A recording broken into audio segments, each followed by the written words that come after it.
What's up YouTube, Gushi coming at you with a review on Last of Us 2.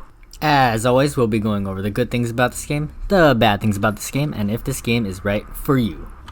Right off the bat, if you played the first Last of Us, you basically have to play this one. It really expands the universe of Last of Us 2, going through different factions, introducing new characters, and really goes over the consequences of what happened during the last game. So starting off with the first thing I liked about the game is actually the stealth combat.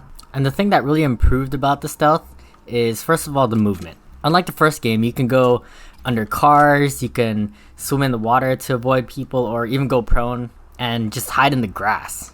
And because of this, I think it made the level design a little bit more realistic. I remember in the first one you had these boxes that are just purposely placed in the world for cover, which was super unrealistic.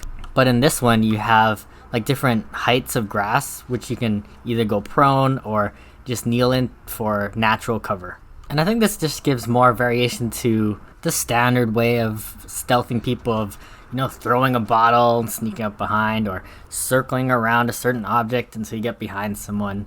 And so along with the level traversal improvements, you also have craftable silencers. Before you just had the bow to kill people at long range in stealth. And silencers just give that extra weapon to use during stealth, which is great.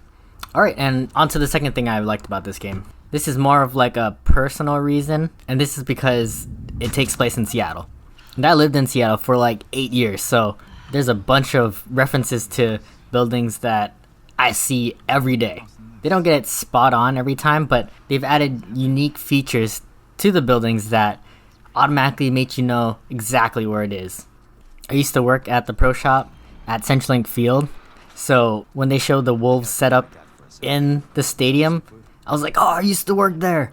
And I would take public transportation every single day, so seeing the subway, the buses, garbage trucks that look exactly the same, and buildings that I pass every single day.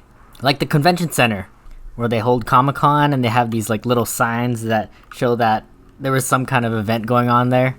Also the Great Wheel by the pier, and the aquarium. I just went to the aquarium last week, and I was super excited to see how it compared to the game. So anyone who lives in Seattle, this is like probably one of the coolest things. So moving on to the third thing I liked about this game, and this is how it really breaks gender norms. Right off the bat we knew that Ellie was in a relationship with Dina, but we also have Abby as the second character, who is super buff and has way more muscle than I do. And it's different than that over-sexualized, stereotypical female main character, and it shows her growing relationship with Owen. And the story also has Lev, who is basically shunned by her community because she wanted to be a boy. And it's funny how the Scars are depicted as this religious cult, and how Lev was depicted as an Asian and shunned by his own mother. And I think bringing up these LGBT topics within a game, I think gives more perspective on what people are going through. If it's one thing that this game forces you to do, is build empathy for a character. Which leads me to the last thing I liked about the game, which is the story. I know some people really didn't like the story, but I thought that it ended in a good way. So right off the bat, Abby kills Joel. And as a player, you can't help but to really just hate Abby and want her to die. So halfway within the game, when you play as Abby, you really just don't give a fuck. And I believe that the reason why you play as Abby is just to get a sliver of empathy for her. And this doesn't come straight off the bat. For me, I honestly cared about Yara and Lev way more than Abby. And because Abby was guarding them and part of their group, that made me like her a little more. So when that ending came where Ellie had to fight Abby, because of that little ounce of empathy towards Abby, I didn't want to kill her. Especially how frail and defeated Abby looked towards the end. And both of these characters have this similar redemption arc. Both of them lost their father figure. They both went down this murderous rampage. Abby becoming this top mercenary, and Ellie killing everyone to get to Abby. And then it really shows the consequences of the choice of seeking revenge. Abby loses all of her friends. Ellie loses Dina and 2 of her fingers, which is used to play guitar, and really is her last connection to Joel. So the ending decision of Ellie not killing Abby was kind of like the start of her redemption. Alright, so on to what I didn't like about this game. The first thing is because you had to play as Abby. Partly character wise, but also because it reset all your weapons and all your skills. Abby's hearing must have been really bad because when you went to listen for enemies, the range was so short. I think it was cool how you got different guns, and because I didn't really want to play as Abby, I wanted to rush through the gameplay, so I did more of a run and gun play style. So it did give me a different variation within gameplay. But this leads me to the second thing I didn't like about this game. And that is that the AI was kinda dumb. During stealth, you can be like right by their feet, but in grass, and they wouldn't detect you for like a good 3 seconds. Enemies also had really predictable pathing. And I guess this kind of plays into why I thought the stealth was pretty fun. So combat as a whole I thought was pretty good.